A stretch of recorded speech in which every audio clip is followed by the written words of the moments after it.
Okay, no, that's fine. Yeah, that's okay. So this is my friend Mike Meyer.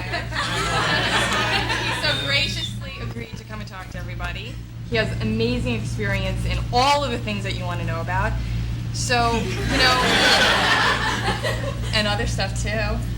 Yeah. I can skate. And that's my dear friend Robin, his wife, my dear friend. Hi. Say hi. Thank you for coming. Thank you for taking time out. So I think maybe the best way to open this up is to talk about how you started. And Sure. if we could sort of let it go to that. Yeah, I do. I want my Coca-Cola. Oh, you want If I to I could. was going to offer water. We have water. No, that's cool. We can borrow the press. And then maybe you can go chronological, so you can kind of start where, begin where he started and then end up, well, oh God, you have a $60 million movie. It's easy, A to B, right? Okay? Okay, I sit here, right? It's like inside the actor's studio. Fuck is my favorite curse word. Let's get right to it. Baby crying, favorite sound. How did I start? Well, I've never done this before, so I don't quite know what to do. But I'm from Toronto, Canada. I'm 36 years old. I've been doing this for 17 years. On my last day of high school, my last year of high school, I took workshops at Second City in Toronto, Canada. Any Canadians here, first of all? Yay! Yay! And you're from Toronto? No, Montreal. Montreal? Montreal. A lot of Montrealers live in New York. And my last day, it's the Canadian moment. My last day of high school, my last exam was at 9 o'clock. My audition for Second City was at 12 o'clock, and I was hired at 3 o'clock. So I went right from high school to working in the touring company of Second City. And what you would do is you would travel all around the Ontario and Canada and do sketches written by people like Martin Short and Catherine O'Hara and Eugene Levy. And it was kind of like being in a rep company. And so you learn how to do comedy sketches written by your heroes, and you do that for like a couple of years, and then you go on to main stage. Well, I didn't go on to main stage. And I also, that same day, got accepted to York University Fine Arts Film, and I didn't know what I was gonna do. So I did Second City for the summer, and then I liked it, and they seemed to like me. I still had a job, and so I didn't go to York University to study film. I stayed in the Second City touring company. I did that for 2 years, and I realized that most of the people in my cast were 30 or 28, and my contemporaries were you guys know the Kids in the Hall? Yeah. Yeah. Well, Dave Foley was a very good friend of mine, and Dave claims that had I stayed, not joined Second City and not moved to England, which I eventually did, I would have been in the Kids in the Hall because they were more my sensibility than Second City.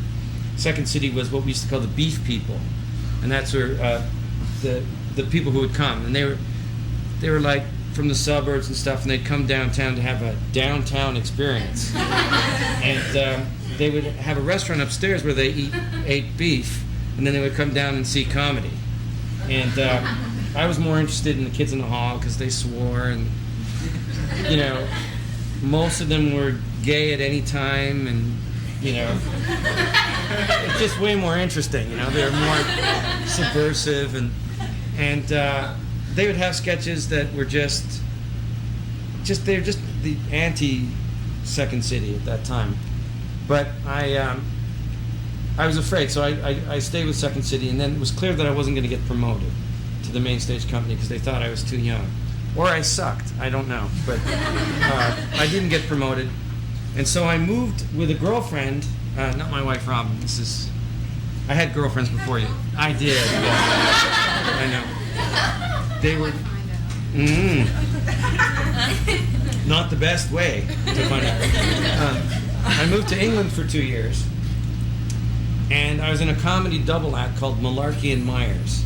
My partner's name was Neil Malarkey, and that was his actual name. It's an Irish name. And we toured around what they call the alternative cabaret circuit in London. You know the show Whose Line Is It Anyways? Yeah. Well, that show came about because of an improv troupe I formed with an American and other people in Leicester Square. We were the Comedy Store Players. And so to make money, I taught improv lessons, and I toured in a double act, and by the end of the time that I was staying there, we were on a children's TV show. I was there for 2 years. I was making about $500 cash a week from performing in gigs. And we had a BBC radio series, and I did voiceovers of American voices for the BBC. I even did a Liverpool voice for the BBC in Manchester, which was my favorite, weirdest thing that I ever did.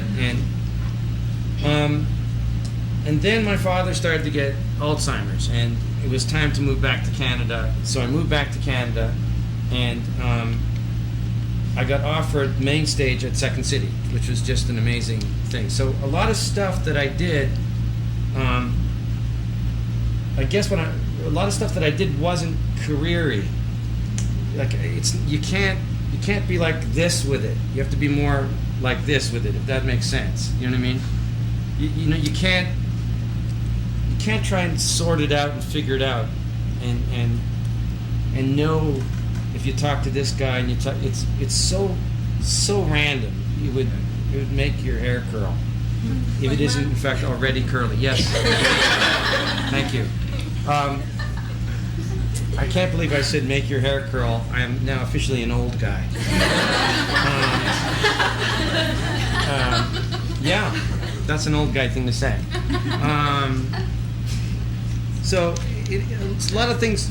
The reason I moved to England was because I love Peter Sellers, I love Python, I love Peter Cook and Dudley Moore, I love the Goodies and all that stuff. So I loved English comedy. I also thought I was going to go. My mom went to LAMDA in 1956, which is the London Academy of Music and Dramatic Art, and got a gold medal, and always talked about England and theater and all that stuff. And I went, and I would go to the theater. I saw Judi Dench. Have you guys seen her in anything? In Amy's View? Did you guys go? Because if you didn't go, she's now in England, right? Her husband's ill or something. But you gotta see it. She's so amazing. And I had the opportunity of going twice a week to the theater you could get this thing, because I'm British because of my parents, an unemployment benefit card, which I didn't really take advantage of, but once you get one, you get one. And you could go and see things half price. And it's really easy to be poor in London. I think it's harder to be poor in New York. Although I love New York, I must say, it is the best city in the world. And I think it is. I mean, I've lived in London, I've lived in Chicago and Los Angeles and Toronto, and I love Toronto. But this is amazing. So whatever it costs, you get 1,000 times in return, in my opinion. I think it's really great to live here. But I used to go twice a week. I'm just saying that all of this stuff seems to be kind of like prodigious, in succession, and well thought out. And it's none of those things. I probably would have benefited joining Second City much older than I did. I just turned 19, and I didn't know my ass from a hole in the ground. And it's taken me 17 years to learn the difference between a hole in the ground and my anus. And that's sort of what I've been doing for the last 17 years. So when I came back because I sensed my father had Alzheimer's. There was no complete no official diagnosis. At that time, it was a hard disease to diagnose. So I just knew something wasn't right with him. I was enjoying myself in England, although I did miss hockey, and Letterman and Doritos, and so I came back, was on the main stage, and then I did that for about a year, and then I went down on vacation to see the Toronto Maple Leafs play the Chicago Blackhawks. That's where I met my wife. I met her in Chicago, and then it was clear that we were going to be together, and this is what we were going to do. And I was like, "Can you come up to Canada?" She couldn't come up to Canada, but I could transfer from Second City, Toronto, down to Second City, Chicago. And I had never really been to the United States that much. And growing up Canadian, there is a part of growing up Canadian where you're kind of slightly anti-American. It's true. I mean, there is kind of, you're kind of the younger brother. You're kind of the, hey guys, wait up. It's a whole country of people looking south going, what are you doing? And you guys are, the Americans are just kind of looking at Canadians going, what? So I was in no hurry to come down, so I transferred down from Second City, Toronto to Second City, Chicago. Again, I did not want to leave Toronto. I was happy as can be there. But I was in love. I fell in love with Robin, and it was a real adjustment, and I was really unhappy living in the United States, but I was happy to be in love. And then for about a year, 8 months, I was in Chicago, and it kind of was like not a very good move for me at all. But what happened is I went back to Toronto for the 15th anniversary of Second City, Toronto. And I don't know what happened. Again, I just thought, all I know is I'm in love. All I know is I love to act, and I love improv, and I love comedy. I never did stand-up. I was in a comedy double act, or I was in a ensemble comedy troupe. And I sensed I'd had an official diagnosis of my father having Alzheimer's. I didn't know what was going on. And then I did the show, the 15th anniversary of Second City, and I had the greatest show of my life. I won't lie to you, I had the Midas touch. I didn't just have a horseshoe up my ass, I had a whole stable. I was on fire. I had the show of my life. And again, there's no need for false modesty. I had a great show. Michael Keaton was there, a whole bunch of John Candy, all of my comedy heroes growing up in Canada and loving SCTV and all that stuff. A couple of Danny Aykroyd was there. Danny, like I really know him that well. Dan Aykroyd was there. I've met him twice, and he's Danny now. Dan Aykroyd was there, and I finished the show, and I came, and there was like a buffet afterwards, and it was such a right this way, Mr. Myers moment. And it was just, I don't know what happened, but I had the greatest show ever, and I thought, you know, this is amazing. I was in such a funk, and I thought it was over. And I don't know, I guess I had zero expectations of this, and I thought, I felt like an asshole, to be honest with you. I went up there, and I thought, why am I traveling from Chicago to Toronto to be part of the alumni when I'm a goof who's done nothing with my life and I suck? And that's how I felt. And then I don't know, just about 10 minutes before the show, I thought, you know what, fuck them all. You know what?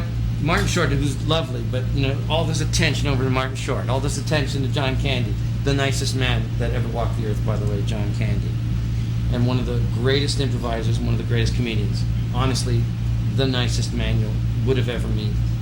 Unfortunately, you can't now, but the greatest guy. And all these people, Dave Thomas and Catherine O'Hara, again, they're all nice. All the SCTV people are awesome. They're all getting all this attention. I'm like, I literally didn't have anywhere to change. I had to change in the stairwell, and they didn't have my props. You're supposed to. It was this whole thing where they did a show. Where I was in the running order was really shitty.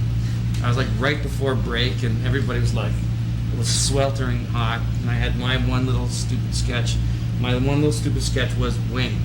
I did Wayne at Second City, and I did it for the show, and it was, I read Sea parting. It was people at the end of the sketch going like this in slow motion, clapping.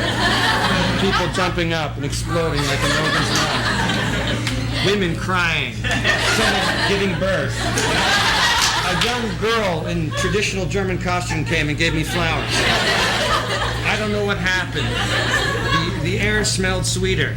I suddenly was an attractive man. Everything changed right after that sketch. And then they went to break. Right? And so it was like, wow, you know, that thing you did, the Wayne's World thing, is really funny. I said, oh, thanks, I'd done it as a sketch at Second City. Thank you. And then I had an improv right after the break with Martin Short. And again, I killed. All that stuff happened.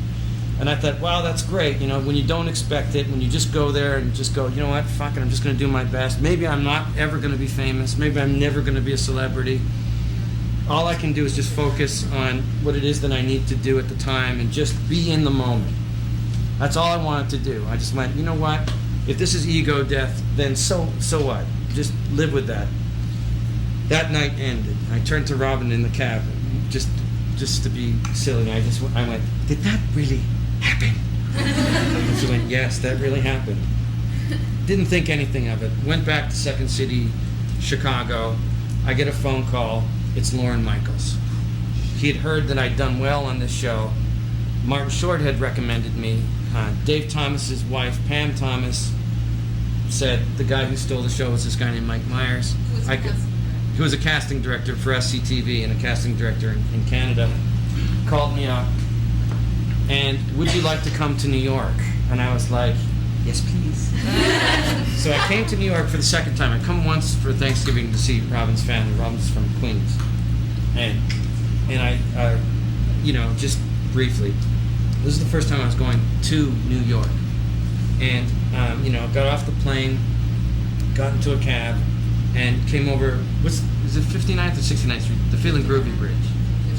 59th Street Bridge. You should tell them, too, when you said that you were thinking about moving to LA or New York, and you said I would only go to New York.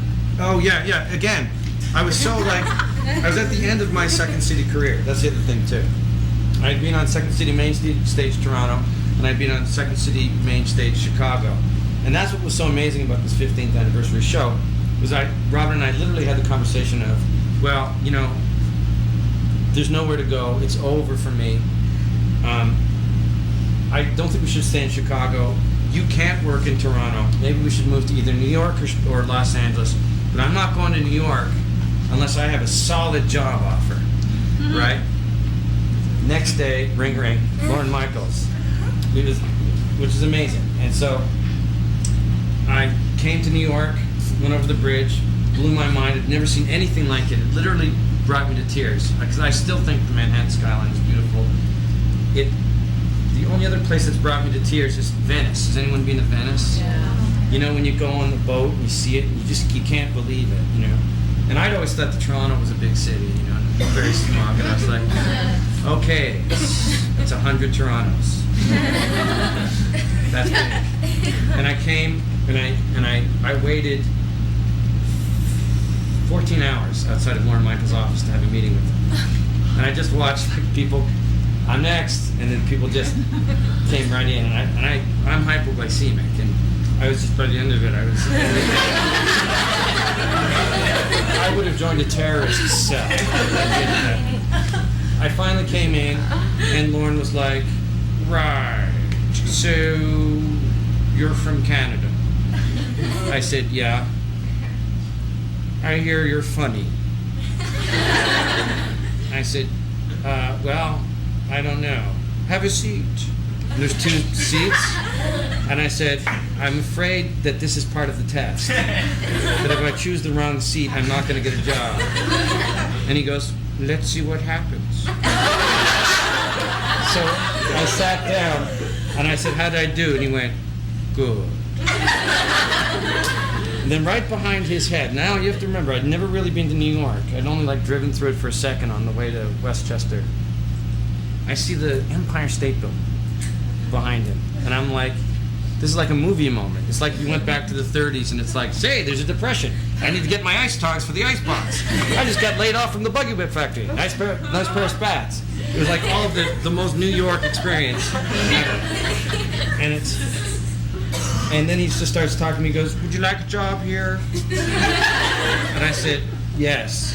And Dave Foley, who was working with Lorne on The Kids in the Hall, said, oh, awesome, you're here. You're meeting with Lorne. I said, yeah, do I have to audition? Yeah. He goes, I don't know. I didn't audition. I just met with him, and I got a job. Foley and I was so pumped. Foley and I walked from 30 Rock all the way down to Greenwich Village. And just, and Foley says, you're in. I can tell you're in because of this and that and the other. You're in. I had to wait 6 months of negotiating the contract because there is certain NBC things of ownership of your characters. After this whole sojourn I'm telling you about, I'll then start to tell you a little bit about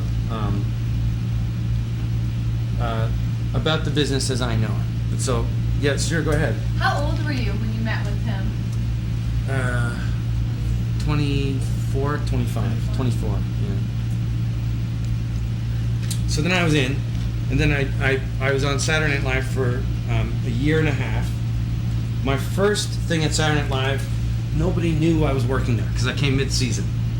So I constantly had to show my badge, and I constantly had to explain to people on the 17th floor at Saturday Night Live that, honest to God, I really do work here.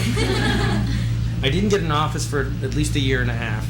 My first office for the first half year was me cross-legged by the elevator bank with a yellow pad. Hi. And Lauren would walk by and go, "What are you doing?" I'd say, I'm writing a sketch. He goes, "Right. Making friends?" I said, "Yeah." He goes, "That's all that's important." And then he would go home, and I'd stay up all night writing by the elevator bank. I didn't get anything on for the first 4 shows. I had one small part in a John Malkovich sketch called "You Mock Me," where I just, the tiny part where I was Nigel the groundskeeper, and that it was tiny. And you know, you're told you're going to be on Saturday Night Live. You know, Lauren has a great expression, which is, you come to America, you think the streets are paved with gold.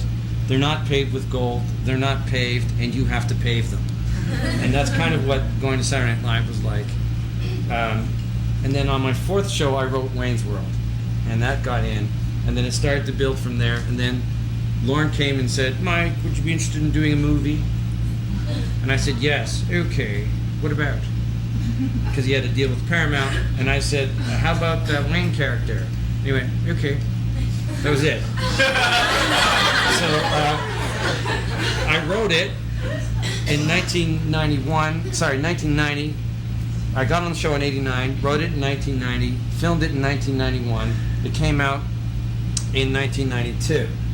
In 1991, November 22nd, my father passed away, which was really, really a horrible time.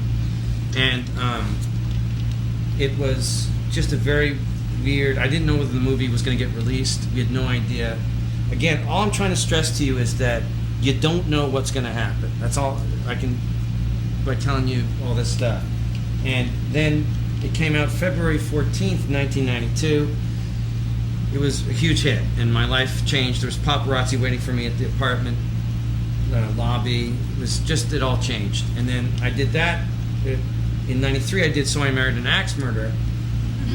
And I was heartbroken, and I could give a shit about anything anymore, because my father wasn't there to see it. I was very close to my father. My father was kind of like, the only analogy I could think of is kind of like when you go to a casino and you're paid in chips. That was my life experience. When I went home to tell my father what had happened, it was like going to the pay window, because telling him made it real, to see his delight in anything that was going on in my life. I'd already lost that a year ago because his personality had left his body from Alzheimer's. But the definitiveness of knowing that there's not going to be that miracle cure that's going to turn it around like flowers for Algernon, you know what I mean? It's just not going to happen. It's gone. He's not coming back. He's dead. So my heart was broken. And then I did this movie, So I Married an Axe Murderer, completely heartbroken. It was not a good time. It came out, I can't even remember that time. It's just a fog. I'm still on the show. It was a weird experience being more famous than most of the hosts that were coming on at that time, because Wayne's World had done so well. And then Axe Murder came out, and it was a bomb. I mean, a crazy flop. It made a nickel. It was, I thought my career was over. And my father was dead. It made no money whatsoever. It was always a one-hit wonder. There's nothing more to come from this. And then we did Wayne's World 2, and it did okay. It was the #1 movie. It did okay. I didn't want to do it. I was contractually wrangled into doing it. I never wanted to do it. I'll get to the business part in a second. What's that now? I said, I like this part. Yeah. And then I did that, and that went okay. And then a friend of mine, Rob Lowe, who was in the movie Wayne's World. He had hosted on Saturday Night Live. He was living in Santa Barbara. He had a wife. He had dogs. He had a house. We'd been going back and forth on planes and stuff. And I thought, this is what I would like to have. I would like to have a house and a yard for the dogs. And I'd made a lot of money off of Wayne's World 2, even though I didn't want to do it. Again, I'm going to tell you more about that. The reason I mention that is my belief that you can't go for money. Every erg of energy molecule you spend towards acquiring money, you get kicked in the ass 10 times the other way. I mean, anytime you do something because it's in your heart, because you really care about it, you're rewarded 10 times with money. And that is the truth. I mean, I'm telling you, that's a Newtonian law. That's science. So I was forced to do this movie, Wayne's World 2. My heart was broken. I quit the show. I left show business for a year and a half. And I did nothing except hang out with my wife. We went to England. I visited my father's aunts and brothers and sisters, my aunts and uncles. We went to Venice. I read a book every 2 weeks. I went and saw movies. I took power skating lessons. Canadians would understand what that is. I took skating lessons and improved my hockey game. Just did stuff. And then one day, but I was offered a whole bunch of movies for money. At least I knew one thing, is that I didn't want to do anything for money. And I was offered movies that some got made and did okay, and most of them got made and crashed and burned. But I was able to parlay Wayne's World 1 and Wayne's World 2 and the goodwill towards axe murder into a high wage, which is an interesting thing. But nothing spoke to my heart. During this year and a half off, I was just thinking about my life and all that stuff and really missing my father. And this, I've said this too many times at too many press junkets, and I'll get to that in a second. The song "The Look of Love" came on the radio. I was coming home from hockey practice. It reminded me of all things British and all things. If Wayne's World was what I was like growing up in Toronto, Austin Powers was everything I watched growing up in Toronto, living in an English household. And that sort of father energy and that sadness, I wanted to turn that into something, and then I started talking like Austin Powers. I'd never done it before.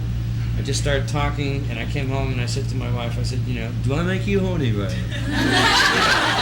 That would be, hey. I just came out, and I just did it. I was in the bath, and I just wouldn't stop. And she was like, that's funny, that's funny, that's funny. Okay, shut up. And she said, write it down. And I wrote it down, and in 3 weeks I wrote a draft. And then I got a call from, at the same time I was working, you're late. That's okay.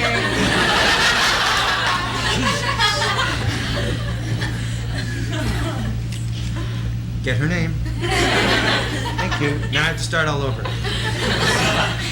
On my last day of high school, I joined. Smoke them if you got them. So then I wrote Austin Powers. Mike DeLuca had met me several times. He wanted to do the Coffee Talk movie, which was a character I did based on Robin's mom. And Robin wrote it. She wrote on Saturday Night Live. And I wasn't interested in doing any more characters based on Saturday Night Live stuff. I wanted to do something entirely new. I didn't know what I was going to do. And again, at that point, I thought my career was over. Even though I was getting this, I just thought there's so many forces of negativity, and I'll get to that in a moment. Hello? Come on in. How are you? My name's Mike. Welcome. Okay. So I wrote Austin Powers. There you go. And Mike DeLuca, from the head of New Line, who had wanted me to do So I Married an Axe Murderer, called me up and said, what are you working on? And I said, this weird thing about a swinger spy from the 60s who's been frozen and unfrozen in the 90s. He went, sounds great, send it in. I sent it in, he read it that morning, he green-lit it that night. You have to understand, the process of green-lighting things is usually, even with with Wayne's World, which was a known commodity, had been on TV for 2 years, and they had T-shirts and dolls. The process of green lighting Wayne's World had been a 6-month process. But I had written this in 3 weeks, and it just poured out of my heart. If I had to choose a more non-commercial character, I don't think I could have. I chose someone who's English. Traditionally, American audiences don't go for non-Americans. I chose somebody not from our time. Generally, they want to choose people from our own time. I chose somebody with very bad teeth. I chose somebody with a hairy chest. I parodied a milieu that no longer had a flagship. There had been no James Bond hits in 10 years. I chose the wrong 60s. The right 60s is Woodstock, Tie-Dye, Haight-Ashbury, Summer of Love, Pot, Volkswagen van, granola, etc. I chose England, Carnaby Street, internationalism, jet sets, mixed drinks, and instead of sort of an innocent political free love, I chose horniness. All the wrong things. Nothing that anybody had the required reading for. But Michael DeLuca read it at New Line, an executive at New Line. There's 5 people that run New Line Cinema. He's one of the 5. Read it and liked it, greenlit it. We went into production. I wanted a friend of mine, you know Susanna Hoffs from the Bangles? Yeah. Friends of my wife. We'd met out in Los Angeles. Her husband is Jay Roach, who directed Austin Powers 1 and Austin Powers 2, and I knew him socially, and we would go see movies during my year and a half off, and he was a film professor at USC who'd also done some directing of some. He did a movie about Hitler, for example. A weird movie about Hitler. And so it was a tough sell to the studio to have him direct. And that was the hardest part. They greenlit the movie. We agreed on a budget very quickly. The hardest part was getting Jay Roach to direct. Everybody said it wouldn't happen. No way, no way. I just held firm. And he directed and did a great job. And that was Austin Powers. It came out May 5th, 1994? 96, 97, it's 99, Jesus. Came out in 97, right? May something, 1997. Right, I did that, and then it did very well. It cost something like 13 and it made 55 million. It stayed in the top, it was the #1 video when it was released. It stayed in the top 10 of video releases for 2 full years. And this last month, it's been the #1 video in sales. 2 years after it was released, in competition with its own sequel. Well, I'm just saying, I thought I was out of the business. You never know. And then I got offered the part of Steve Rubell in Studio 54, which was 2 weeks' work in Toronto. I did that, and then I was offered this weird movie in Ireland called Pete's Meteor, small movie, independent. I don't even think it was $3 million budget. The 5th lead to work with Alfred Molina and Brenda Fricker. I worked with Brenda Fricker in So I Married an Axe Murderer. She's a brilliant actress. I wanted to go to Fricker School, is how I put it. I did that for a couple of weeks. And then I wrote Austin Powers 2 in May of last year, and we shot it in November, did post-production, and it came out June 11th. And, what's that? 99. Thank you. June 11th of you're late. June 11th of 1999, and in its first weekend did more at the box office than the entire theatrical run, and it looks like it's going to max out at $200 million or $210 million. Now, I'm just saying, the point of it is at every turn I thought I was out of the business. And then Elia Kazan wrote a book called A Life, and he has this phrase constantly through it, which he keeps saying, and then a miracle happened. And I'm saying that's what can happen. How long would I talk just now? Probably like 45 minutes. Well, that's my career. That's my entire career. 6 years of Saturday Night Live, 5 movies that I've starred in, 5 that I wrote. Those are the 5 movies. 3 of the movies have been #1 movies. 1 of the movies done 100 million. 1 of them did 200 million. 1 of them made a nickel. Then I was in 3 other movies One is a small part in this movie called Mystery Alaska. Jay Roach is the director. I just did a day to just do the silly little character. 54 in Peach Media. That's my body of work. That's what I've done from the age of just turned 19 to the age of just turned 36. That's 18 years. You were a child actor, too. I was a child actor. Bring it up to that. Yes, I did TV commercials when I was a kid. I did about 15 TV commercials. I was in an ABC Tuesday Movie of the Week with Lee Remick. What else? I was the host of a disco show in the 70s that I was horrible at. It was called Boogie Junior. Oh yeah. I was on a TV show in Canada called Range Rider and the Calgary Kid, which was a very, very lame attempt by the Canadian Broadcasting Corporation to make it seem like we had a Wild West when we didn't. You guys sent out settlers and then created a police force. We sent out the Mounties, and then when it was all safe, sent out people in careful and conservative dribs and drabs. It says a lot about Canada. We never had a gunfight at the OK Corral.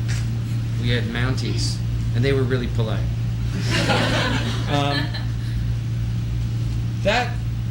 That is my career. That's my body work. That's what I've done in the last 18 years. The previous to that was the child acting stuff. I've had no formal training.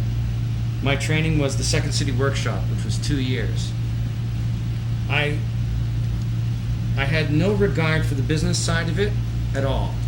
In the last 3 years, I have determined that it is highly, highly important early on, as part of a much broader actors' liberation movement, that actors empower themselves and understand the business and what part they play in it, and that we begin a process of de-infantilization of the acting profession. And that is what I would like to start a movement of. If in the 60s they talked about the actors' liberation movement in terms of improv and all of it getting respect as a profession and all of that stuff, and creating a glossary of terms and all that stuff, it's my belief now that what's happening is that actors are starting to become good businessmen, not to the exclusion of art. Being a good businessman and being an artist are not mutually exclusive. Having said that, what you should go for is to be in the moment. And now, I had no idea that I would end up being a comedic actor. I loved film comedies. I grew up in a very relentlessly self-improving English working class household, a very bookish household. My mom went to Lambda. My father got himself the equivalent of a high school degree on the equivalent of the British GI Bill. Worked himself off the shop floor at Dunlop's rubber factory in Liverpool, England, to management by taking night courses. And one of the things he did was also take a night acting class, and that's where he met my mom. So I come from like I said, a relentlessly self-improving working class background that believes that all things are possible, and there is no better place on the planet to come from nothing and to go somewhere than the United States of America. And that's just the truth, and it's corny as shit, but it's 100% true. You can reinvent yourself in this country, and there's never been a time, I don't think, for actors when there's more opportunity out there. You have 1,000 fucking channels. Do you know what I mean? And you can go away and be shitty for a year and still be employed. This is an amazing time. I would say to you guys to not, I'm not here giving you it's tough out there, blah, blah, blah, blah, blah. I'm telling you, the world's your oyster. I'm telling you, there's a million jobs to be had out there. But, just to clarify a point earlier, any time that I've succeeded in anything is when I did something from the heart. Wayne's World was the suburban adolescent North American heavy metal experience as I knew it growing up in the mid-'70s of Toronto. Right? And that was my life. Austin Powers was all of the Britpop culture that I grew up with. The Beatles. I thought I was related to the Beatles. My parents had Liverpool accents. Peter Sellers. I thought my father was Peter Sellers. My dad bared an uncanny resemblance to Peter Sellers. Peter Cook and Dudley Moore. Alec Guinness. God. All of that stuff. The Ealing comedies. That's from my heart. A movie that I'm working on right now is about the Battle of Britain. My mom was in the Battle of Britain. Do you know when you see those World War II movies and they have a big plastic-covered map of England and those ladies with the sticks and it's Jerry over Norfolk, scramble, Biggin Hill, and the lady moves the thing with the stuff, and then the radar ladies. My mom did that during World War II. This is something that speaks to my heart. I've been tempted and offered many things that did not speak to my heart. I've been cajoled, I've been threatened with lawsuits, and I've done stuff that I did not want to do, and it always bites me in the ass. This is just the truth of it. There are many, many, many truths. Up until a year ago, now I'm pretty smart. Up until, not a year ago, 7 weeks ago, I was making 35 cents on the dollar. Think about that for a second. I was giving away 65 cents on the dollar to agents, managers, lawyers, public relations lady, assistants, accountants. What's that? Taxes. Well, taxes is one of the big ones. I mean, once you're making a certain amount of money, it's like, excuse me, you're taking that much? Wow, those roads better be pretty well paved. I'd like to see a policeman outside my door. So I get a policeman out of this, right? No. It's a lot of money that you don't keep. Now, I'm 36 and I've discovered this.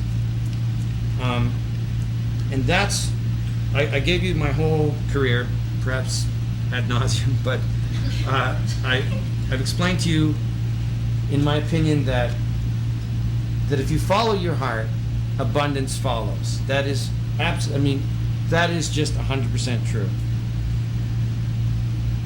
Your primary source of making money should be as an artist. Don't try an empire build. Just be an artist and the money that comes to you. But being a good businessman with the money that's come to you does not make you less of an artist. And again, I want to get to this concept of infantilization. An actor is a child until he leaves his manager. An actor is subtly made into an infant by paying someone to make your decisions, an agent or a manager. By don't worry about the contract, we handle this, you just go and do that. Sort of thing. A very good friend of mine died of a drug overdose, Chris Farley, because of the system that infantilizes actors, where his own sense of own personal responsibility and choice was taken away from him by the system. And it's a good thing to think about right now, that you are offering a service. Let me put it this way. There's a lot of stuff, and I've never had to sit and explain it, so sort of bear with me if you don't mind. There are 1,000 people in show business that make decisions. It's really an itty-bitty city. It's a very small town. Los Angeles is like Detroit, that makes one product. Los Angeles just makes entertainment stuff. You from Detroit? Sorry about your wings. I like maybe. 1,000 people make decisions, and then there's America. The 1,000 people of show business, which Robin and I always refer to as living in the land of show business. They don't live in America, they live in show business. They decide who is going to be an actor and present it to the America. America tells the 1,000 people of show business who they like, and show business responds. It's a yin and a yang. Are you following me on this? There really is, if you think about it, there's maybe 100 directors that have that power, 100 studio executives, 100 development people, 100 casting agents, blah, blah, blah, roughly about 1,000 people in power who can make or break a career or hire, and that's it. Then you have 260 million Americans and 25 million Canadians who can also make or break your career. This is a philosophy, this is a theory of mine, that when you're an artist, your boss is not the 1,000 people of show business. Your boss is the 275 million people in North America, in Canada and the United States, who will come to see your movie or watch your TV show or listen to your album. Do you follow me on that? Yes. Do you follow me how they're your boss? And that's a pretty big boss to have, and that's a pretty powerful boss. The 1,000 people of show business are not your boss, and they are not your parents. And they do not do things that are in your best interest. You decide what is in your best interest. And it's a good thing to understand that concept now. Does that make sense? Yes. So if you do something like I've had, which is a movie that one of the B studios, it wasn't Paramount, it wasn't Disney Fox, Paramount, Disney Fox, Universal, any of the others. Then you have the B ones, which are Miramax. I mean, I don't say B in terms of quality, but just in terms of percentage of the marketplace. For example, Disney owns 43, well, they own Miramax, but they own 43% of the marketplace of movies. Think about that, through Miramax and Touchstone and all of that. They own half the world. Well, they're a huge conglomeration. They own ABC Capital Cities.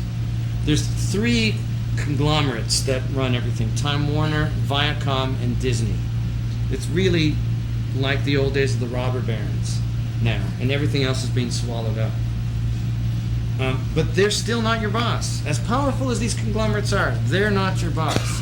Your own sense of art and what's right and what's wrong, and your politics, and how you want to live your life, and how you feel things should be done, and what projects you take. And I won't take off my top. I will take off my top. I think that's racist. I don't think that's racist.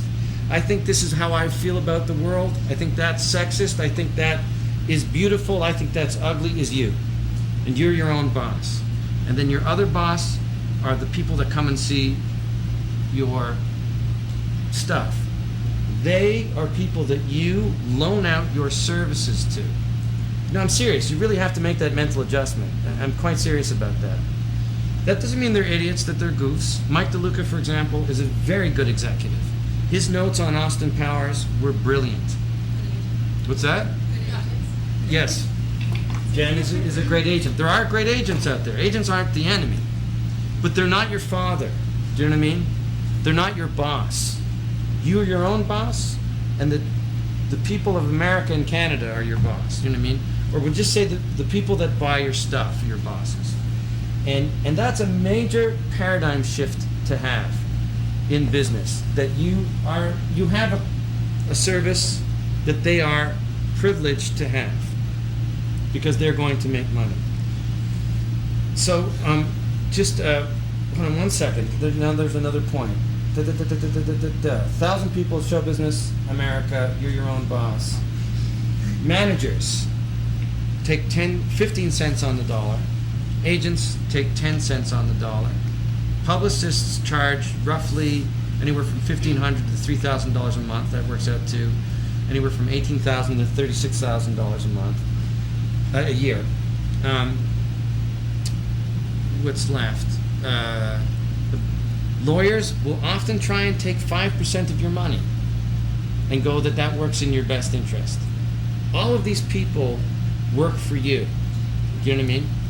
This is something to realize. That they're going to tell you that you're lucky, and you are, but you're not lucky because of them. Do you know what I'm saying? You're lucky because you've chosen the most fascinating profession on the planet. You get to be somebody you're not. You get to experience so much stuff. This whole 18 years, I've been in so many different countries. I've met so many different people. I've had so many alternate views on things. I found myself thinking I believe A when in fact I believed B all along. I've had so many pull back the curtains to see the wizard. Do you know what I mean? It's been just a million of those things. It's the most fascinating journey, and if you're up for it, I highly recommend it. But you're not an infant. You're a fully grown adult. And that would be my main point of all of this today. I guess now I should probably take questions, I guess. Or moderate. I'm not the moderator. Please moderate. As you talk about empowering yourself in your position in your life right now, as these guys are all stepping out and getting into the world where they're going to be hiring people to represent them. Yes. You're in a situation now where you actually can control your destiny. Yes. A lot of people in this room Yes. ask, what should their team do right now? Because now they need all the help that they can get. Yes. I'd say the plan is no different. Yes. I maintain that the plan is no different. The plan was no different when I was at Second City and I felt that I wasn't going to get promoted and I wasn't really happy with the work they were doing. I wasn't happy having the beef people be my audience. I was more happy to be with the kids in the hall, only they'd already gotten their deal with Lorne Michaels, and I really wanted to go to England to experience But it. everyone at the time said that you'd be stupid. Yes. Second City is the way to get Everybody an agent told- and the way to LA and the way Everybody to told me that the way you get on Saturday Night Live is to be at Second City, and I wanted to be on Saturday Night Live, and it turned out to be true, but I didn't want to be at Second City on that terms anymore, especially the touring company where you don't get to write your own stuff. Well, I was watching my friends and the kids in the hall write their own stuff, be hired for Second City, and turn around to them and say, the stuff you're doing is shitty to Second City. The stuff you're doing is sexist, racist, and dinosaur shit. Turn to the owner. This is why I admire the kids in the hall so much. You know, sometimes they have really crappy sketches, and sometimes they have okay sketches, and sometimes they have sketches that blow the top of your mind off and are the best sketches ever. But in any scenario, I respect them because they totally did it themselves. They totally empowered themselves, and because they were the darlings of Toronto, and that company was just going to be the Second City company. And they said, no, we don't like what you do. We don't like what it says. Lorne Michaels comes and takes them to TV. Do you see what I'm saying? So at any point, they had no power. I have no power now. It's a very amazing story, and I'm going to paraphrase wildly, and if anybody knows the exact wording of it, I'm sorry, but I think I've caught the spirit of it. There's this king, and he lost his whole empire. And then there's a plague comes, and half his population is dead. They have a bad crop. They have no harvest. All the animals die off. Right? He goes to the wise man at the top of the hill. They gives him a box with a message written on it. Right? And he said, at the point at which you feel that it's at its lowest, open up the box and read the message. Right? And the guy goes, okay, but I don't think it's the worst time yet. So I'm not going to open it up yet. It gets even worse. Neighboring armies come and enslave half of his populations. He has to go and hide out in the mountains. Eventually, he gets together, forms a guerrilla band. They come down, they clear out the village. They have a good harvest. Things start to happen. Armies start to get strengthened. People are unenslaved. They go over, they conquer the neighboring enemies. They have all the animals are healthy. They have a great harvest. They've got all this bounty. And he's turned it around completely. And he opens up the box, and in the box is written, "This too shall pass." Do you know what I'm saying?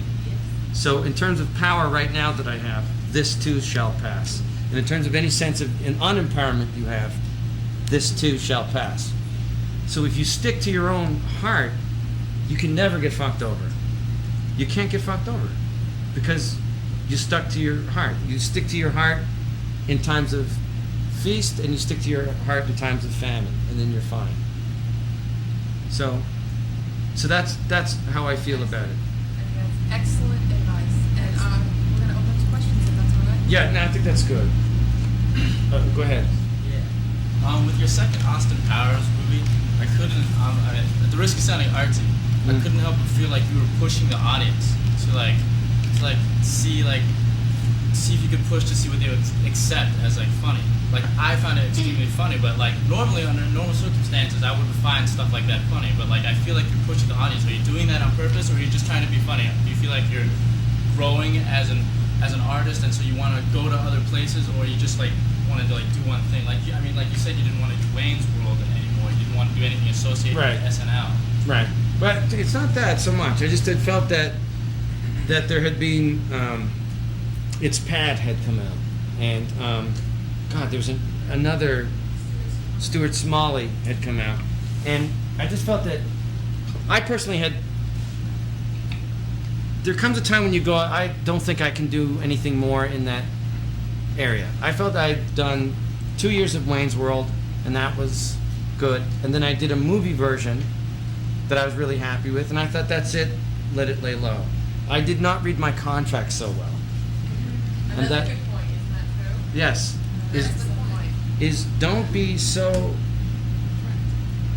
Really read the contracts. I mean, and be the people that you hire, who work for you. Take the time to get them to explain every point of it in English. Do you know what I mean? Because they'll do all these things of, well, see, on a back end form, you're not vested, of course, unless it goes in the turnaround. What? Well, that's a 10 against 10. But if you've got 10 against 10, and say Warner Brothers chips in, and then what you do is you're deferring. I'm like, what the fuck? I'm still doing mirror exercises. And they'll do that. They'll blind you with science. They don't want you to know stuff. That's the truth. They'll say they want you to know everything. They don't want you to know so much. They don't. And you really do. You really must read these contracts. And the power you have is to say no. No is the most strongest thing you have. No is potent. No is unimaginable to these people. I got offered so much money for this movie, and I just went, no. They thought I'd gone insane. Literally, there was questions of my insanity. Then they were like, oh, I get it. Double the offer. Now it's this crazy multi-million-dollar amount. And I went, you didn't hear me. I said no. I said no, it's not funny to me. This isn't funny to me. And I've been rewarded. I mean, I really have been, you know. I made a lot of money off of Austin Powers too, I'm not gonna lie to you. But that's one lump sum of all of the shitty, crappy shit that I was offered earlier. And I'm proud of this movie. Do you know what I mean? I think it's funny. I don't think it's going to change the world, but I don't think necessarily comedy does change the world. There was a thriving cabaret scene between the wars in Germany. Hitler was well satirized by comedians. Every comedian had their Hitler, and the only thing that brought Hitler down was the Allied Expeditionary Force and the Red Army in 1945. On the other hand, they have studies that prove that laughter has actual healing properties, and that it is actually good for you to laugh. I know from firsthand, and my wife said something that blew my mind because it's absolutely true, that our house could be fighting, people not getting along, we all go see a comedy, and you know what? The house even smelled better after a comedy. Do you know what I mean?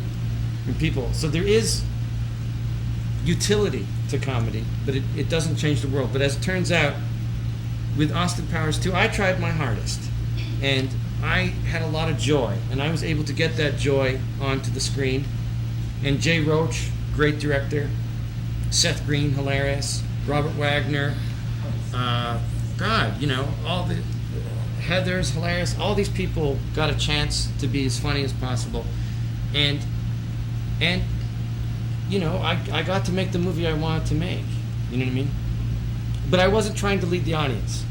There's no, I don't try and do anything except do something that I would think is funny, that I would think is funny.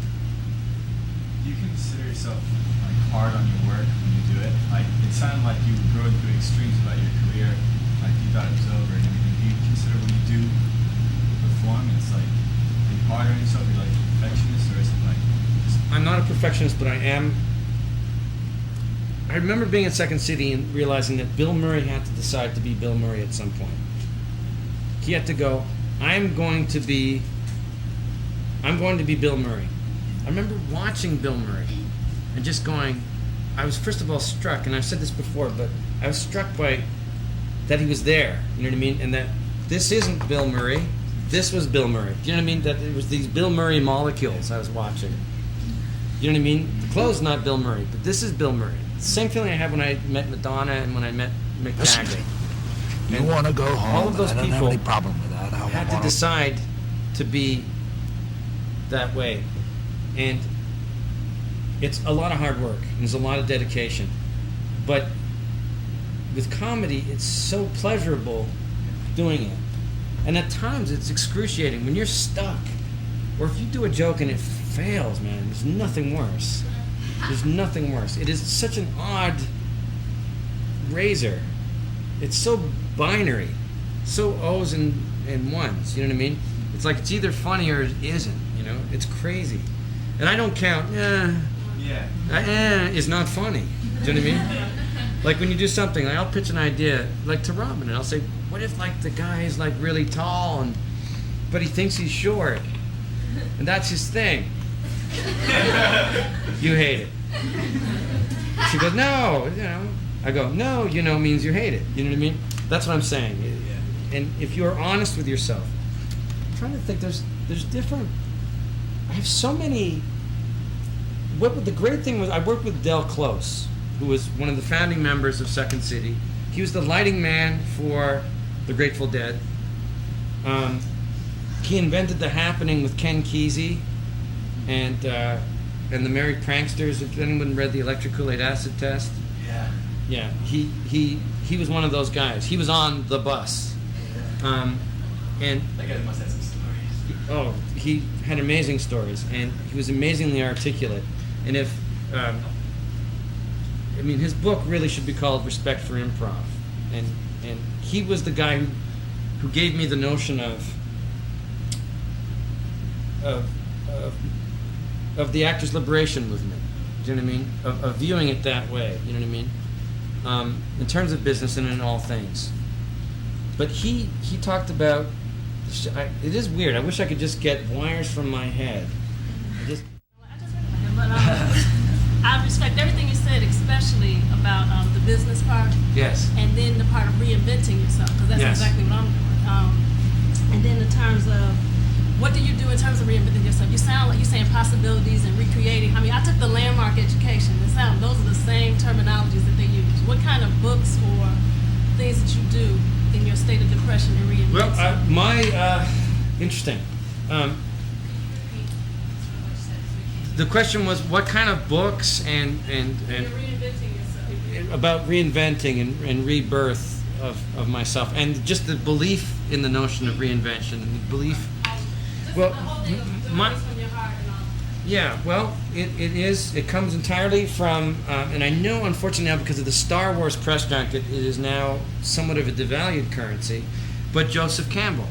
My older brother, like I said, I lived in a very bookish house.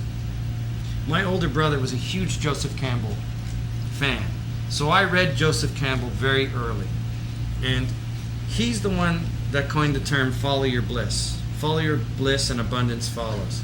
He also talks about the journey, which is you have a hero who starts in an everyday. You guys all know this shit, and but basically, which is also can be applied to film scripts, which there's an amazing book called The Writer's Journey, which is the synthesis of Sid Field's 3-act structure of movie writing and Joseph Campbell's what's called as the monomyth cycle, or the myth, which is as follows.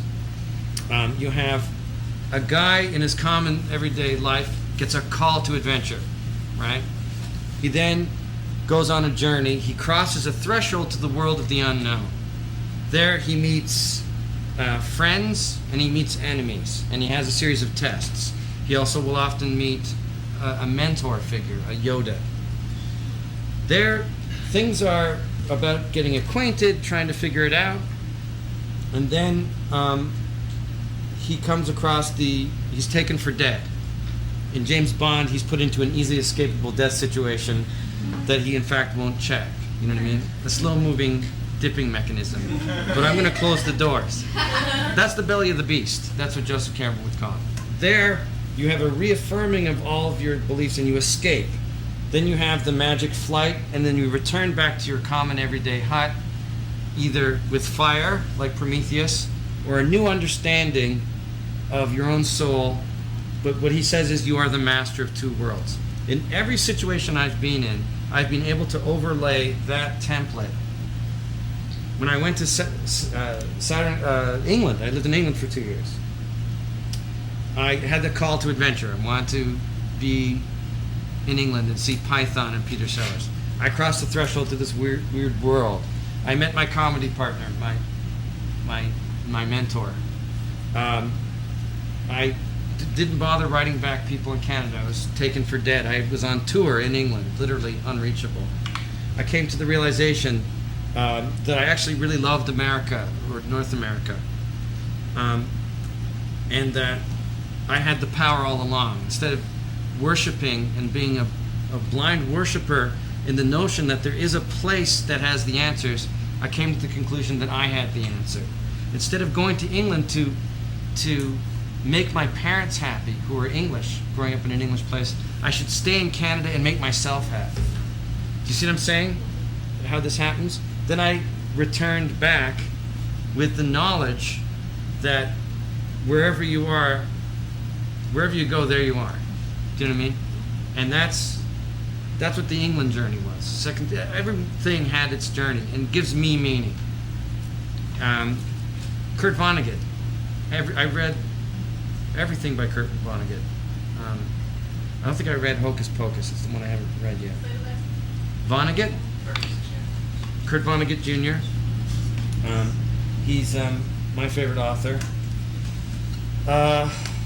Wow. What else? I don't know. I'm also the believer. Del Close used to say, the master weaver. In India, they weave rugs, right? And you have a master weaver. The students do all the weaving. Del Close used to say, the master weaver incorporates the mistakes of his students into the grand design. When a student would make a mistake in the top left-hand corner, the master weaver would repeat the mistake in the bottom right-hand corner and become part of the grand design. What it means basically is any shit that comes your way that you think is going to fuck you up actually is part of the grand design. And if you say you've lost your mother young, and like you're 14 or 15 and you've lost your mother and you're devastated by it, then later on when you're in a scene and you have to use it, left side, right side. Do you know what I'm saying? That is another philosophy of any shit that's happened to you that's bad is a blessing. Do you know what I mean? It really is soul coal, you know? Go ahead. Well, first of all, I just wanted to say that I like So I Made an X. I did too. I liked it. It had a crappy title and the studio didn't believe I it. think it's funny that you said it didn't make it dime because I liked it. But anyways, that's not what I was gonna. Anyways, okay, 2 questions. Sort Sure. of. First of all, if you hadn't become an actor, what do you think you would have been doing with your life? And secondly, what do you think of your newfound success and the fact that you're a role model for so many aspiring actors? How do you deal with that? I think that if I hadn't been an actor, I would have been a director, because I got accepted to York University Fine Arts Film, and I was going to study and be a film director. And if I hadn't been a director, I would have been a writer. And if I hadn't been a writer, male hustler, hitman, lap dancer, probably. You heard. And in terms of role model, I don't know. It's an odd one. I don't know. I think that I feel the name of my company is Gratitude International. That's the name of my company. I feel extremely grateful for the blessings that have come my way. So, in terms of being a role model, I'm happy I'd like to see more funny stuff, more exciting stuff, more interesting stuff, more cool stuff, more Pulp Fictions. I liked Eyes Wide Shut. Did anyone see it? Yeah. I think it's very weird, but so much stuff is so boring that you just have to vote for it. You know what I mean? And it's an amazing. It's not the best movie ever made, and it's certainly not the best movie he ever made, but certainly it stays with you, and you talk about it. Robin and I are still talking about it. You know, and also too, I like a movie where you're watching it, and I turned to Robin and I went, "Doo!" You know, when do you get that experience? You know what I mean? Most times you go, "Oh, right, yeah. Oh, look, there's the guy from, yeah. Oh, look, there's the guy behind him. Oh, he got shot." Watching this movie, I was like, "Oh, gee, ah!" I'm not saying it's the best movie ever, but so few movies do that. So I don't know about being a role model. I'm happy to give back. You know what I mean? I'm happy to. So many people were very generous to me coming up. I'm happy to continue that cycle. Give back. Which side have I not there? Thank you. I do a lot of sketch comedy with some friends of mine, and I write a lot, and we shoot the stuff ourselves. And I'm wondering, as far as like getting ourselves noticed and getting out there, I mean, you know, it's one thing to put on a showcase, but I'm wondering, is it worth it if we have a copy of ourselves to like send that to SNL? Are they not even going to bother to look at it? Or what They would you- generally what would don't you bother. do? You know all the stories you read about, and then I hung out and I did the thing, and then I went to the same restaurant that the guy. That's all bullshit. It's absolutely bullshit. What ends up happening is you end up calling the police on that person, and then they come and they legitimately audition, and you go, "Oh, there's that fucking freak that hung outside the restaurant." I'm telling you, none of that stuff works. Keep doing showcases. They come to see showcases. Do you know what I mean? They just keep doing stuff. Keep acting, and people will come and see you doing the acting. Like, do you think you get hurt to send a reel to them? No, but you'd be better off doing 20 push-ups. No, I'm just saying it is a waste of your time. I mean, unless you know for certain that the guy's going to watch the tape. But there aren't. Just do the stuff in your heart and be the best that you can be. And honest to God, it'll all come back to you 1,000 times. There are no, like, photo and resume stuff. I don't know what you tell them. I mean, there are certain things, but it's good to do it, but it's minimal. I'm talking about when you've received. I started out talking about when you've received bounty from the 1,000 people of show business. Is that to be a businessman is not against being an artist. Charlie Chaplin was an excellent businessman. And then there's some artists, and it breaks your heart, that were shitty businessmen. Peter Sellers was a shitty businessman. I mean, a crappy, pissy bad businessman. And ended up having to do After the Fox and The Bobo. Do you know what I mean? For money. And that's all I'm saying about it. It's just, if you marshal your forces and are a good businessman, you don't have to do shitty things. That's most of the empowerment I'm talking about. This time when you found that your career was over, and then what is it that keeps you so determined? And what is it that makes you say, that doesn't make you say, like, fuck it, or I mean, what is it that's inside you that keeps you going when you feel like it's all over? Well, it's hard for a Canadian to admit it, but I am a ham. I love comedy, and I love making stuff, and I love creativity. I love photography. There's that great scene in Manhattan where he's talking into the microphone and he's just listening. I could do that right now for 4 hours straight and tell you every movie that I loved, every book that I loved. I just love this stuff. And if I'm a success at it, great. I'm going to marshal that success and parlay it into good decisions that make me be able to do more creativity. And you got to read Raging Bulls, Easy Riders and Raging Bulls. You should read that, because that's the area I'm talking about. Warren Beatty believed in Bonnie and Clyde, and he did not give up on that movie. Every businessman in town gave up on that movie. And he just was up that guy's ass day and night, the distributor, until he gave it a shot. and he had 40 cents on the dollar on that movie. It came back. It made 32 million in old money, 32 million, which is probably the equivalent of about 80 million. So he made $30 million. Do you know what I'm saying? He not only was a great artist in that movie, he was also a great businessman. And he empowered himself. He produced that movie when no other actors were. Do you know what I mean? That's one of the things that I wanted. If I had to give this whole thing a focus, that would be what it would be. How'd you prepare for Steve Rebell and also being that fucked up? Is it something technical or was it remembrance? Well, what was it? Well, I don't have, in terms of drama, I actually don't have a method. I don't have a technique. So I didn't approach it that way. I didn't approach it as a dramatic part. I approached it as another character, because I do a lot of character stuff. And Miramax had hours and hours and hours of him in various states of inebriation. And I ended up sort of kind of like, I had to chart the drugs through the movie. What scene was what drug. You know how like when you break down a part in a movie script, because they shoot asequentially, you have to know what your shirt is, your clothes are that day. You have wardrobe days and you have night days and day days. You guys done any of this stuff yet? There's continuity you have to be concerned about. And the continuity that I had to sort of also be concerned about was what drug he was on.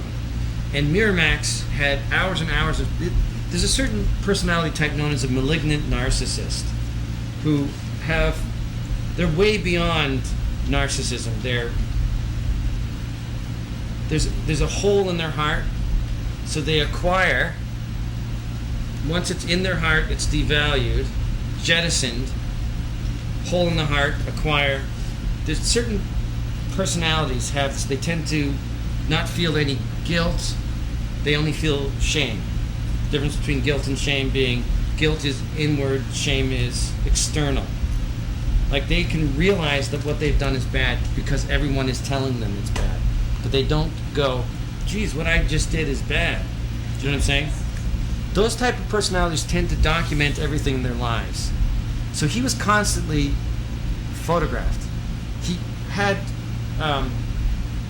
generally that type of personality also succeeds because they are oblivious to most pain that would be a deterrence to continue for most people.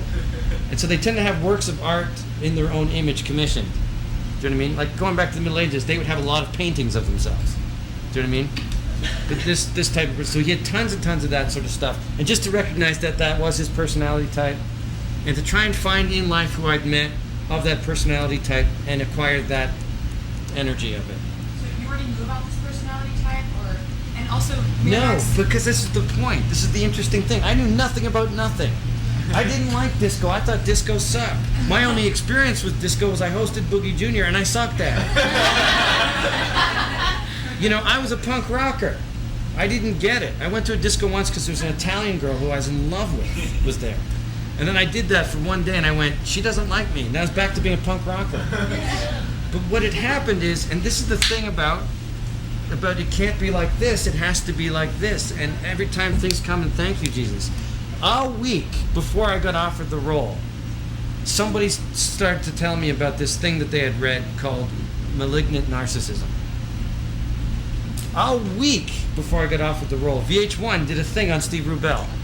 And I remember thinking, God, I kind of look like him. Do you know what I mean? I kind of look like him. About 2 months before, I had thought that there hadn't been a disco movie. Do you know what I'm saying? It's like all this shit just came. And what my training has done for me, which is Second City, Master Weaver incorporates the mistakes of his students in the grand design. Being in this state of receiving as opposed to grasping. Do you know what I mean? Had I just let these things come down. That's the weird thing about all of it. Do you know what I mean? So they kind of put the videos you were talking about. They had that research for you. They were like, Yeah. watch this. Well, I asked them. I said, do you have any tapes on the guy? And they said, yeah. And they sent somebody at the research department sent me I don't know, 10 hours worth of tapes, which I watched. And then I read a book, The Last Party. And in it, I saw this thing that he said, he was the gatekeeper, right? He decided who was pretty enough and who was rich enough to come into, or famous enough to come into his place. And he had said that he would never let himself in. And I went, oh, wow, boy, do I ever relate to that. And as my mom, who's trained at Lambda and has old-fashioned terminology that I always think, what does attack mean? She'd always say, Michael, your part needs to have more attack. Attack. You know, she had said, just remember, Michael, the villain is the hero of his own story. So I made that mental adjustment. And it was just that kind of, that sort of stuff. Stuff just sort of came and arrived for me right before. The universe is going to really take care of you, I swear to you. I know it sounds really corny, but the universe will absolutely take care of you. It's already got you into this room. Do you know what I mean? Got you to New York City. It got you to know at whatever age that you are, that this is what you want to do. Do you know how many people don't know what the fuck they want to do with their lives? You're so way ahead of the game, I'm serious. I mean, I happen to be like you. I knew at 4, but I'm just saying, my brother still doesn't know. And my brother's the most talented person I've ever met in my life. So that's the universe. It's already taken care of. More Austin Powers movies? I would like to. I had so much fun, and I was a big fan of the Pink Panther movies. So, to that extent, I couldn't wait for the next Pink Panther movie to come out. And there was always a new crime, and to that extent, I would want it to be very different.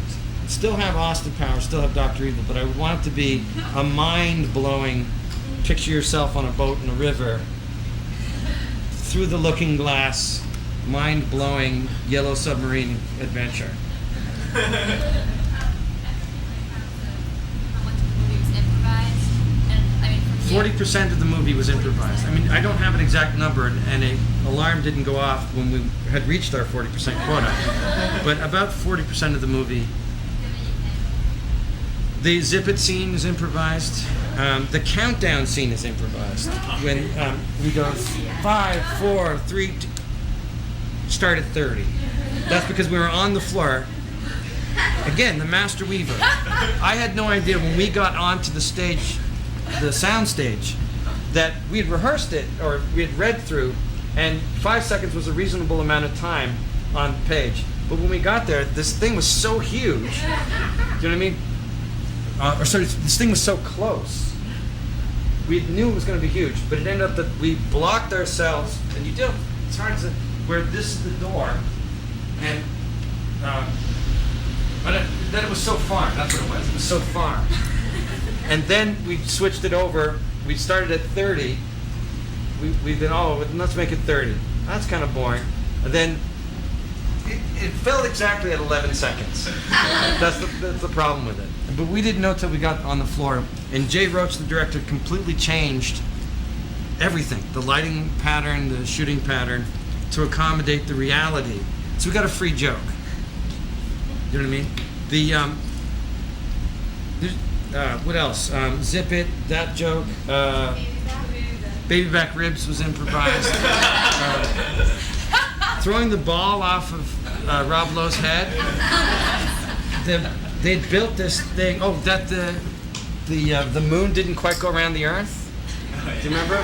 Like so. And it stopped halfway through. And he does that little. That was improvised because it would not spin around. Again, that's the universe, you know, giving you good jokes all the time. And Rob Lowe came up with the Great Santini. Throwing off the head. God, what else? Just different stuff. Oh, the baby's head popping up at the end during the opening credits sequence, and I'm walking, and the pinwheel is blocking. They had a baby, and I asked one of the prop guys, who's also a professional puppeteer, to just put a stick and have the baby's head pop up right at the last second on the beat. There's a lot of day of stuff. That's how it ended up being about 40%. Photographing the 2 models. Yeah, that was improvised. The animal thing too. Yes, be a lemma. Yeah. Yeah, a lot of that stuff. It's easy to improvise stuff once you're in a. It's hard to. You can't improvise the location. What's that? It's amazing how much. London Oh, looks yes. Nothing like Southern California. Yes, it's amazing how England looks in no way like Southern California. That was improvised as well because for the first time I was on the soundstage with the rear projection, and I turned to Jay, who's never been to England, the director, and he said, "Mike, you're gonna love this. These backplates, they're great." I said, "Jay, this does not look like England," and so we improvised. So yeah, that's how. Again, taking the poverty and turning it into a virtue. Oh yeah, sorry. How much stuff would you say on Saturday Night Live you did when you were in the middle of sketches? Was that improvised? None, absolutely nothing on Saturday Night Live was improvised. It can't be because it has to go through standards and practices. What would you say if when you're doing stuff gives you the confidence to improvise? Even all the Chris Farley stuff was never improvised. Never improvised. Every word that Chris Farley said or anybody was absolutely had to be scripted. In fact, I think is it Damon Wayans was fired for improvising off of Saturday Night Live. Why is that? Why? What's that? Why would that be? Why wouldn't they watch Because television is an advertising medium that happens to have programs on between commercials. No, it's not. Whatever. It was local air traffic. Couldn't. Yeah, it's the FCC. No, it's no FCC. It's not the FCC. What it is basically. I mean, there's just certain things that God, you guys should just really know. There are 4 commercial pods on every half hour. There's 7 on every hour, with the 8th one shared with the next hour. Does that make sense? Within those pods, there are 3 spots. The experience of Saturday Night Live is that, and if you notice, there's tons of commercials on Saturday Night Live. It's really hard to watch. It's there for 2 reasons. One, we have to change between sketches. The main reason is that Saturday Night Live has maintained the best specific demographic of any show in the history of television consistently. It's 25 years of having a complete lock on young males and young females between the ages of 14 and 35. So advertisers look at those spots within those pods as golden. People who have movies that are coming out advertise on Saturday Night Live. The movie business has kept Saturday Night Live going. Because if you notice, within each pod, there's at least 1 movie ad. Because the law is you can't have 2 movie ads within a pod. That's, what was your question? Why isn't there? Oh, okay. So then I'll start you with the economics of it. So then, when you do the show, you have the 300 people. Then you have Lauren's office where VIPs and celebrities hang out. Then you have a thing called the green room. And in the green room are the executives and their families of the various sponsors of those pods and of those spots. And if anything changes that didn't go through standards and practices and is risque, those people won't spend money on Saturday Night Live. Do you follow that? Oh, yeah, totally. It's all about real estate. Most of show business is about real estate. Saturday Night Live is a piece of real estate that just happens to have sketches in between the real estate. Television is an advertising medium that occasionally has this noise called programming in between it. And that's the concept of free TV. PBS, of course, is different, but now, can you really tell the difference? Brought to you by Chubb. And instead of used to say Chubb, now they have a commercial. Yes, sorry. Yes? I just wanted to know who are some of the comedians and or actors that you like now, either on Saturday Night Live or just that are working now? Oh, all the casts of Saturday Night Live are brilliant. This is one of the best casts ever. There's nobody I don't like. They're all great. The strength of Saturday Night Live at any given time is based on its writing. There's also the thing about Saturday Night Live which is interesting is when the show came on, we were in an age of dissent. We had just the machinery, the anti-Vietnam machinery had not yet been dismantled. Does that make sense? The counterculture of pop culture that had said, get us out of Vietnam. Even though the show came on in 74, and I think we were already out of Vietnam in 74, the machinery of pop culture that said the military-industrial complex is screwing us over had not yet been dismantled, which is how Saturday Night Live was born.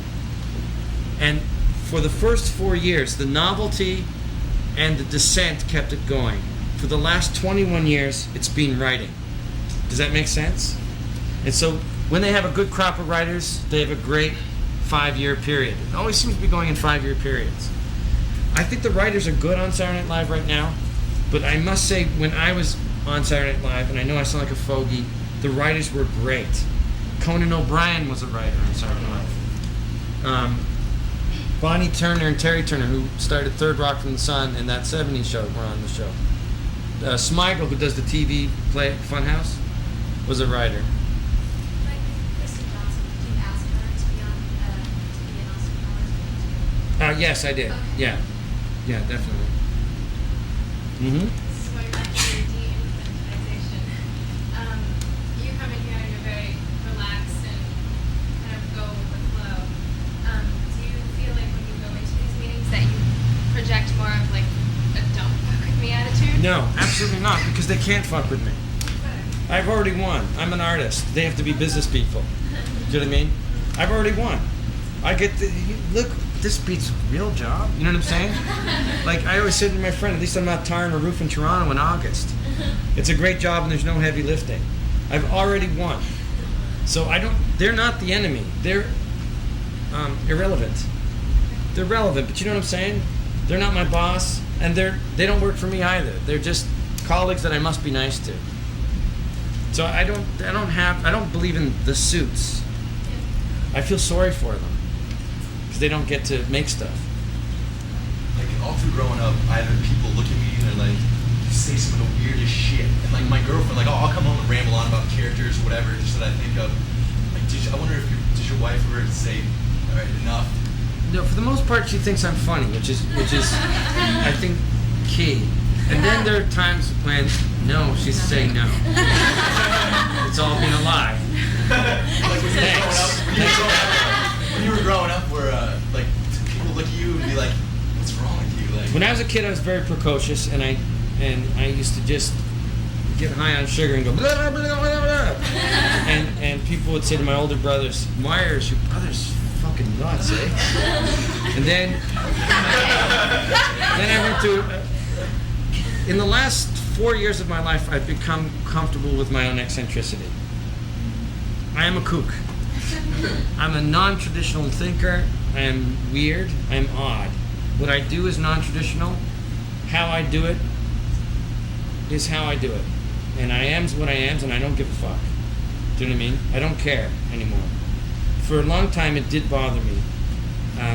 In that year and a half off that I took after my father died, I realized I do love to make people laugh. I love being the architect of my own embarrassment. You know? To what extent, when you either write new material or consider stuff to do, you think about it as being a public service? Because in listening to you, you're obviously very well-read and spiritual, and you're here to impart this very serious knowledge about self-made competence. And then when I consider your work, and I admire it very much, it's very fun. No, it's silly. But it's absolutely. What I do is silly. Absolutely. And catered towards more of the slapstick variety. And I wonder, do you consider that to be like cathartic for viewers to relax? It's interesting that you should say that. If you look at Monty Python, they had the Gumbies, which are the guys with the napkins on their head, and they go, "My brain hurts!" They also had the All England Summarizing Proust competition. They had the History of Ballooning sketch. And they also had the fish slapping scene, where one guy was at the side of a canal and slapped another guy's face with a fish. You know what I mean? There's a wide variedness of quote-unquote smart comedy and quote-unquote stupid comedy. I make no judgments. It is binary to me. It is either funny or it isn't. Farley was not an intellectual. Farley could not tell you that the basis of laughter was based on Henri Bergson's essay, Laughter, in which it is the realization of your own mortality. Because of when you fall on a banana peel, you're acting as matter. Matter is inanimate and dead, and you're no different than a rock that drops, and therefore at that moment you realize your own mortality, and it is a neurological response to the realization that you're about to die.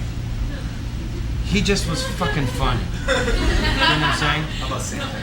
Sandler's really funny too. Just again, they're not intellectuals, and they don't. But Sandler's actually very serious about what he does. He's a very serious. He writes his own stuff, and he's very serious, and he's an excellent businessman as well. But he goes on the shows, and he wears the, and the hat backwards, and you think, oh, he doesn't. No, he's just very. He's entirely not infantilized. He's the opposite. He's completely an adult. He's completely empowered. He's an excellent businessman. He's a really good writer, and he works very hard. He knows his persona. That's his canvas, is that persona. But in terms of silliness, if I had to write a book, it would be in praise of silly. I think silly is highly, highly underrated. And silly to me is, it's all going to work out, let's go have fun. Silly is healing. Silly is what you're doing when you don't have problems. And you would want to be more silly than be problem solving. So I'm a lover of silly.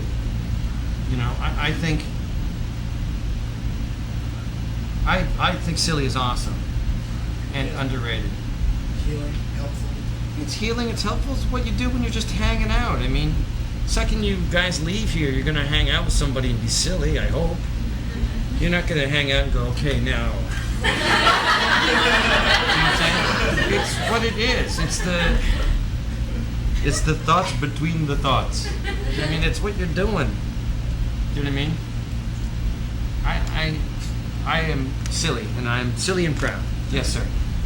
The marketing strategy you used for Austin Powers 2, that you go see a second movie, was that your idea? I mean, it was Michael McCullough's the co-writer. I'll be honest with you, here's what happened. They got there's new marketing people came to New Line, right? This is my 5th movie, right? And they're very good marketers, but I don't know if they had seen Austin Powers or knew it. And I had a meeting with them, and they're very good people and they're very nice people, and they may have had other ideas. But, I mean, this is controversial, I suppose, but I came in and they said, we're really excited about Austin Powers 2. Here's our idea. You ready?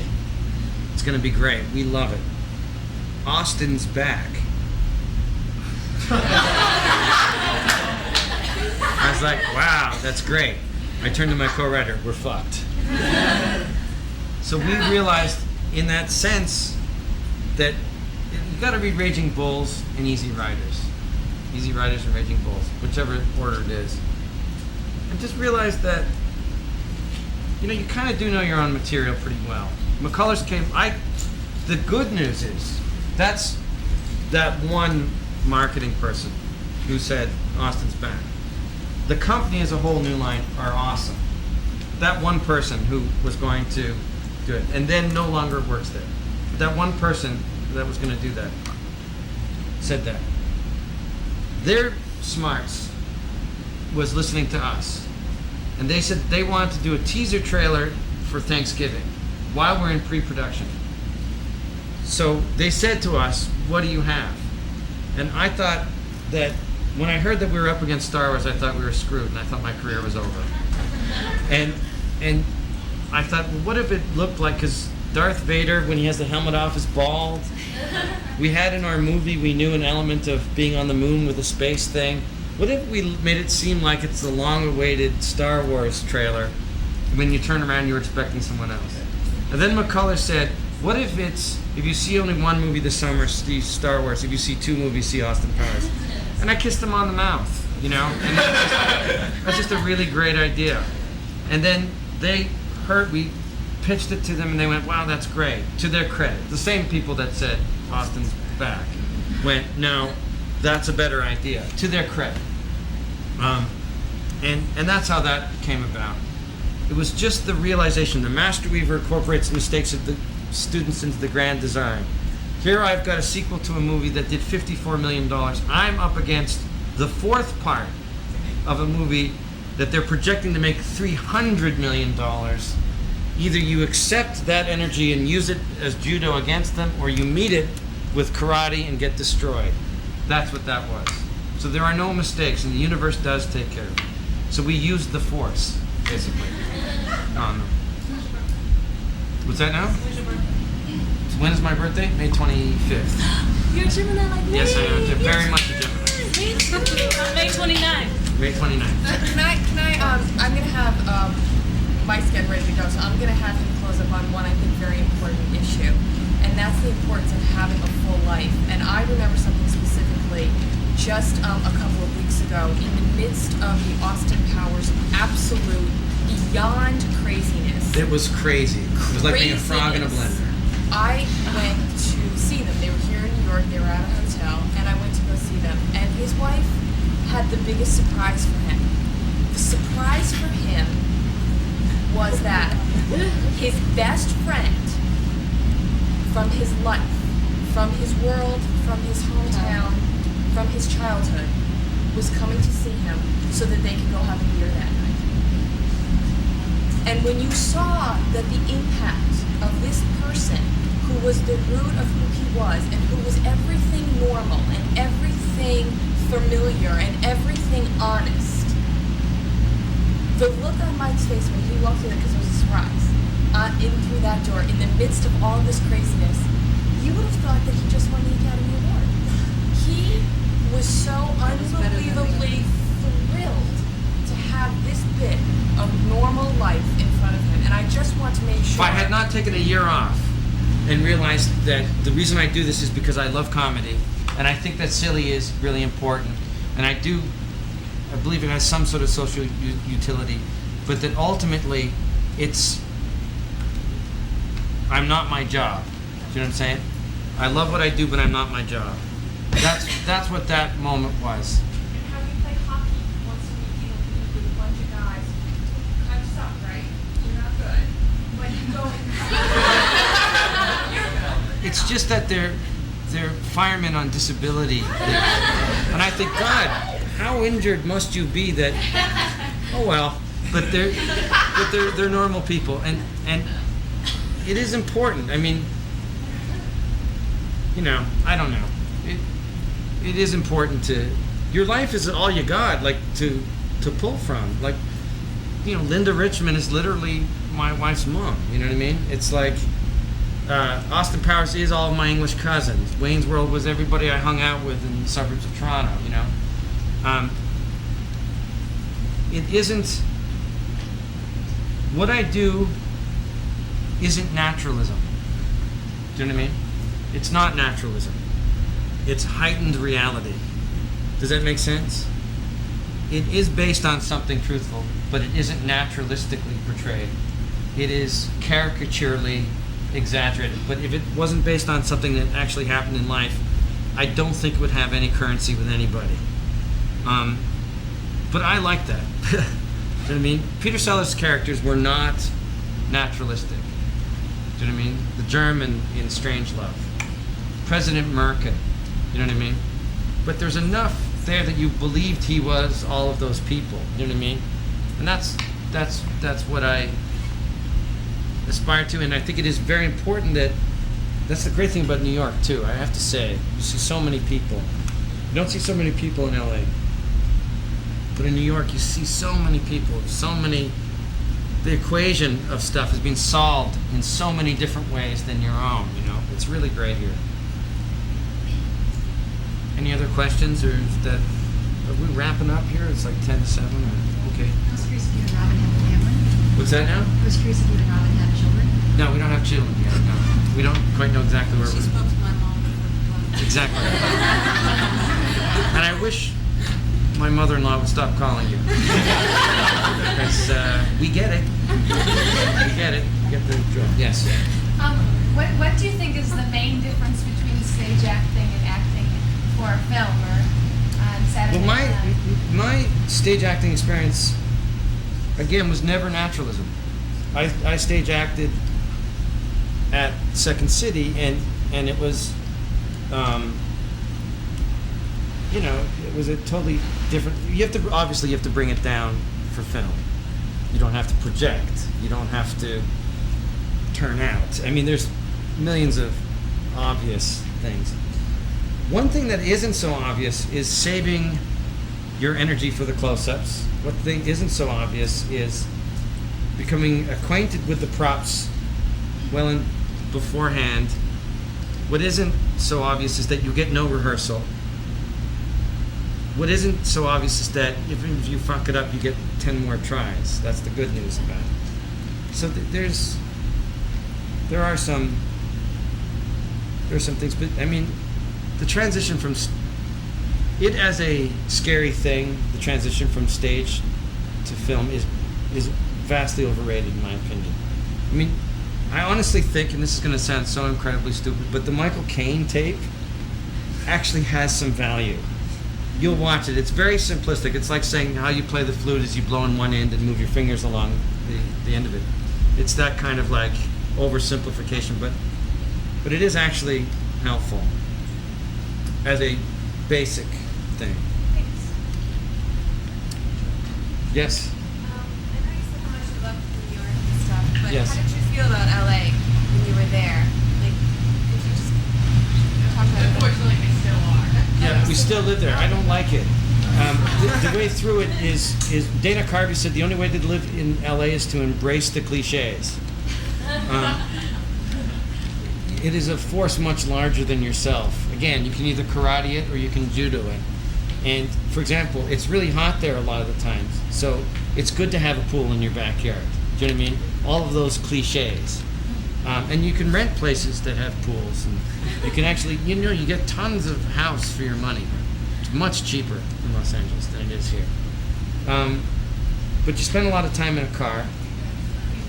And then you go, okay, you spend a lot of time in your car. Well, then I get to listen to the new Cardigans album. You know what I mean? It's like it's a trade-off. Get tired of doing those voices for people, like come up to you and like do that voice for me. No, I never get tired of it. I don't, because I feel very grateful that people like what if they want to hear it, that they would like what I do. Yes. What's your favorite music band? My favorite music band? Yeah. The Beatles. Will you ever go back to theater, go back to live? In a heartbeat. I would love to. I've no plans. I didn't know I'd be on Saturday Night Live. I didn't know I would do movies. I didn't know I would do movies more than once. You know what I'm saying? I never have any plans. So if something from Broadway or anything that I liked should happen to come my way, I would say yes to it. 54 was on a starring role. It wasn't a very good movie, to be honest with you. But it was a really interesting part. You said you didn't have any plans. Like, did you have a goal? And do you have one like now? Or you just fly by the seat of your pants? No, it really is, and I swear to you, and it sounds so cornball, my only goal is to go like that. And when things come, is to say thank you, Jesus. Because you can't, I'm telling you, the managers and the agents, they'll get in your head and they'll go, you got to do this, and you got to do that. I mean, I had to listen to people tell me Sandler's movie made $40 million in its opening weekend as I was shooting Austin Powers. And I was like, that's great for Adam. He's a friend of mine. God bless him. But this is the world, you know? The world gets you, you know what I mean? And the world tries to make you feel bad. And I said, listen, you've now told me this 3 times. I refuse to feel bad that a friend of mine is doing very well. And then it ends up, my movie makes $54 million, so it didn't fucking matter anyways. But you know what I mean? But I didn't go, must beat Sandler. You know what I mean? I was, thank you, Jesus, for a job. You know what I mean? They'll fuck with your head. They will. And they're not your boss. How did you make the transition to writing? To writing? Yeah, to find the courage. to Writing write. is why I got to be an actor. And writing is why I continue to be an actor. I wrote my own stuff, not because I love writing. I hate writing. You feel like a kid with a horrible disease stuck in a room while your friends are out playing street hockey. I hate writing. I loathe it. I wouldn't wish it on my worst enemy. I do it so that I can perform. Of the 5 movies I've done, I've written all 5 of them because I'm a particular type of performer and I need to have a particular type of material. There's been movies that I've been offered that have been huge hits that you guys would have seen that are great that no way I could have done. You know what I mean? I hate writing. But I do, and I also too, it's going good, you love it, but you hate it when you're stuck, that's for sure. Any other questions?